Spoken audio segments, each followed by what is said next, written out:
বাবা, ক্লাসটা তো কম করনি। টোটো পছন্দ বলে? ওই তো টোটো ওরা যাচ্ছে না। কি করে বলবো, জিজ্ঞেস করি। কেন? আপনি তার টাইমে ওদের সাথে কেন যাবো? আপনার লেগে আমি অত দূর থেকে আসতে পারছি, আর আপনি আমার লেগে এইটুকু আসতে পারবেন না? আমার লেগে এসছো?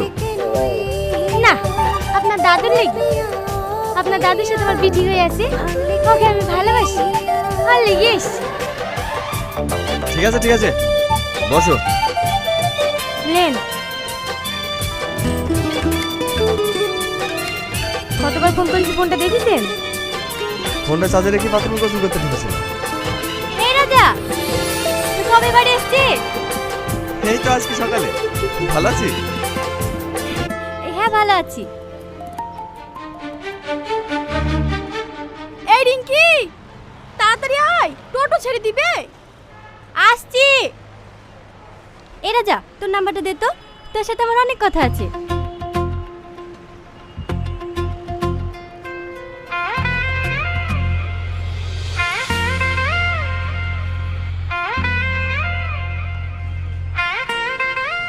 রাতে ফোন করব। আসছি। বসো। কে ওটা? বান্ধবী, একসঙ্গে পড়াশোনা করতাম। এখন তো আর পড়েন না। ও আপনার নাম্বার নিল কেন? বান্ধবী নাম বলে কি হবে? কি হবে আবার? ছেলেদেরকে আমার খুব ভালো করে চিনা আছে। ওরা তো ফোন করবে আর আপনি প্রেম করবেন। আমার সাথেও তো হাজার হাজার ছেলে নাম্বার চাই, প্রপোজ করে। কই, আমি তো অ্যাকসেপ্ট করিনি। কেন করবা? এখনই তো প্রেম করার বয়স।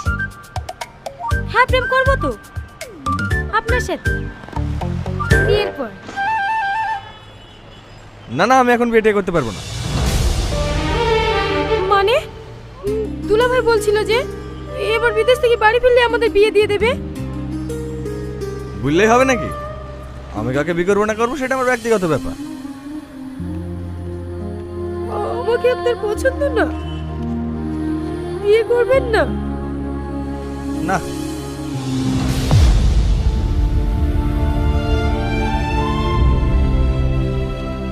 কি হলো, ব্যাগ গুছো কেন? বাড়ি যাব। আর তুমি পাগলি নাকি? এমনি আর কি বললাম তোমাকে রাগানোর জন্য। বসো বসো। ছাড়েন, আপনি জানেন শুধু আপনার জন্য আমি বসি থাকি।